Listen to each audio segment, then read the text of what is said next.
Bismillahirrahmanirrahim. Assalamualaikum warahmatullahi wabarakatuh. Perkenalkan, nama saya Neliansa Putri dengan stambuk 1865038 dari kelas A, program studi Teknik Informatika. Di video kali ini saya akan mereview sebuah materi dari manajemen proyek TI dengan judul negosiasi dan kontrak. Seperti yang telah kita ketahui bahwa negosiasi itu berarti proses tawar-menawar dengan jalan berunding untuk mencapai kesepakatan bersama. Dan kontrak itu sebuah perjanjian oleh kedua belah pihak terhadap hasil dari keputusan bersama. Contoh untuk negosiasi ini adalah mengapa bila orang pergi ke tempat perdagangan di Meksiko, mereka akan melakukan negosiasi walaupun hanya untuk beberapa dolar saja. Tapi bila mereka melakukan transaksi dengan sebuah produk berharga ribuan dolar, mereka enggan untuk tawar-menawar. Tidak ada kata malu untuk melakukan negosiasi. Belajar dari bagaimana semua itu dilakukan dengan benar, dan Anda dapat menggunakan keahlian pada saat situasi tawar-menawar dalam lingkungan proyek software. Kunci sukses dari negosiasi adalah mengetahui fakta yang sebenarnya. Hal pertama yang penting adalah mengetahui produk yang akan dijual atau dibeli. Ada beberapa hal yang perlu diperhatikan sebelum melakukan negosiasi. Yang pertama, apa sepenuhnya yang kita inginkan untuk perjanjian? Yang kedua, apa yang akan kita berikan dalam perjanjian itu?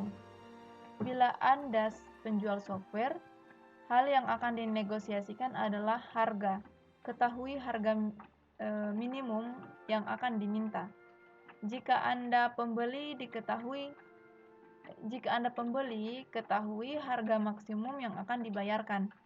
Hal ini juga membantu jika Anda mengetahui kebutuhan lawan Anda. Ini dikatakan dengan fleksibilitas. Hal yang paling sering dinegosiasikan adalah harga, tetapi lamanya proyek dan fungsi proyek juga dapat dinegosiasikan.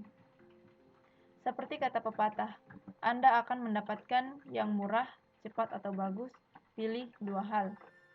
Anda dapat menghemat uang dengan mengambil waktu yang lama, atau apabila harga terlalu mahal, perhitungan menawar dengan kelengkapan yang lebih sedikit.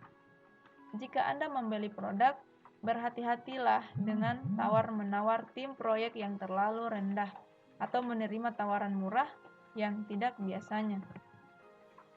Selanjutnya, kontrak.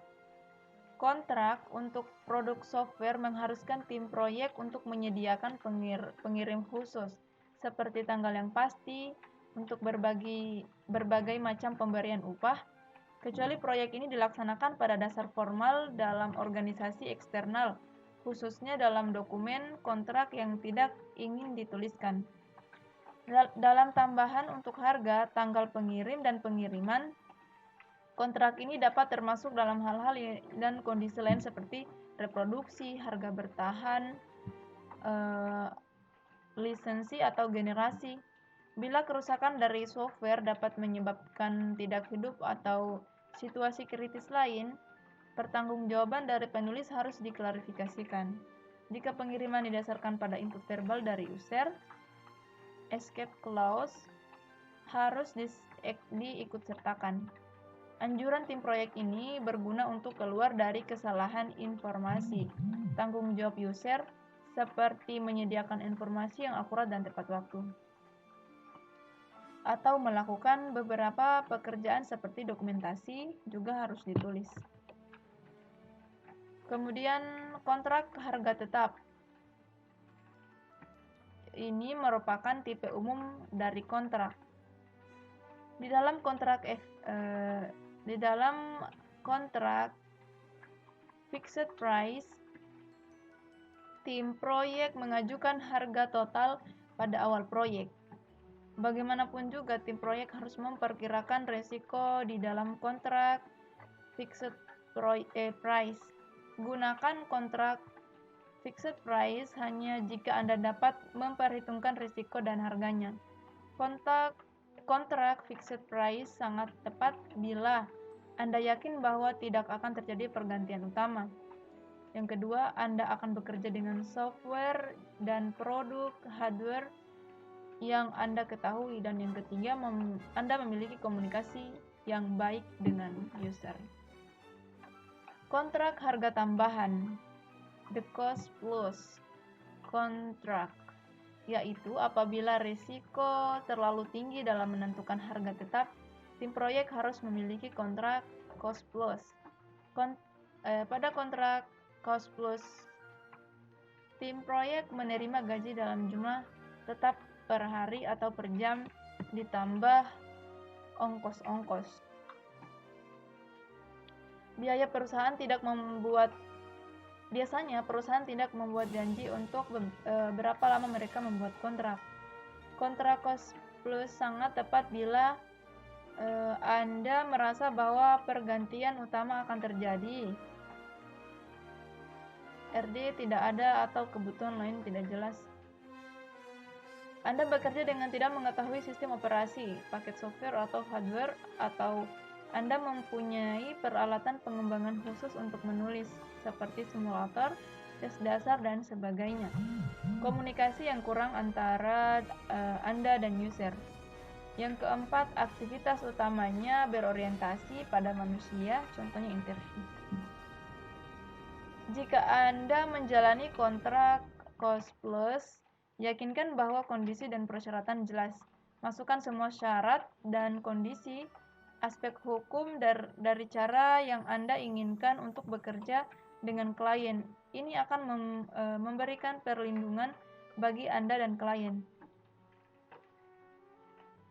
dan menghindari kesulitan yang akan datang.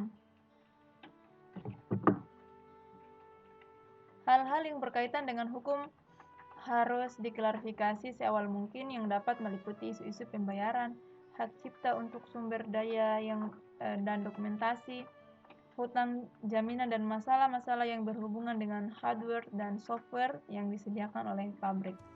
Kontrak akan diterima secara luas jika organisasi eksternal atau perusahaan menyediakan layanan proyek. Mengapa ini bukan bagian dari proyek? Walaupun hubungan antara tim proyek dan user sangat dekat, harus ada sesuatu yang bersifat resmi. Pernyataan tertulis menjelaskan layanan yang akan disediakan oleh tim proyek. Ini dapat dijadikan surat perjanjian atau proposal resmi. Garis bawahi ini, dan Anda akan terhindar dari percekcokan yang tidak pernah berakhir. Selanjutnya pembahasan tentang peninjauan proposal yang dikembalikan. User dapat mengembalikan proposal yang telah diterima dengan sedikit perubahan-perubahan. Waktu yang dijadwalkan untuk anggota teknis dari tim proyek untuk meninjau sedikit perubahan susunan kata dapat berarti upaya utama. Masalah harga dapat dinegosiasikan kembali. Berhati-hati untuk tidak setuju pada kondisi dan persyaratan. Biarkan manajemen tingkat tinggi atau departemen yang sah menangani masalah ini. Jangan memulai pekerjaan sampai seluruh persetujuan selesai.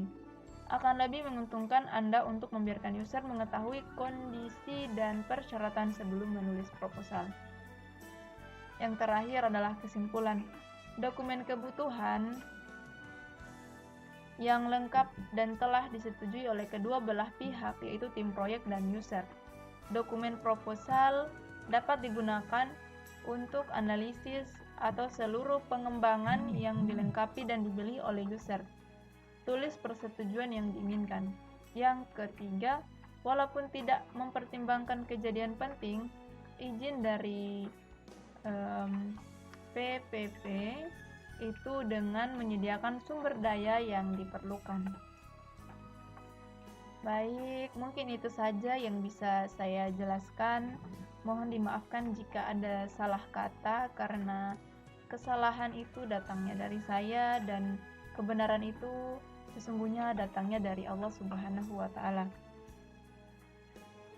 Wabillahi taufiq wal hidayah. Wassalamualaikum warahmatullahi wabarakatuh.